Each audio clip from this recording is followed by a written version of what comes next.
Ben ritrovati con l'informazione flash di New Sicilia, questi i principali titoli della mattina. Non si torna ancora alla normalità dopo l'incendio, ma il personale dell'aeronautica militare ha avviato il montaggio delle tensostrutture per ampliare il terminal C dell'aeroporto di Catania per fornire ai passeggeri spazi climatizzati per le procedure di imbarco. Disservizi a causa della mancanza di luce e acqua in tutta la Sicilia, senza utenze, 80 famiglie a Camporotondo, ma l'emergenza è diffusa in tutti i comuni.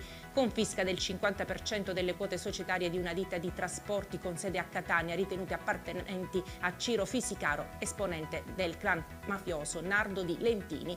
I carabinieri di Mister Bianco hanno arrestato un uomo di 39 anni per maltrattamenti in famiglia, convinto di essere stato tradito dalla moglie, l'ha aggredita con schiaffi e pugni al volto. Arriva la carta di acquisti solidale per le famiglie in difficoltà. Sul nostro sito newsicilia.it l'elenco dei beneficiari a Catania. E con questo è tutto, grazie per averci seguito e arrivederci.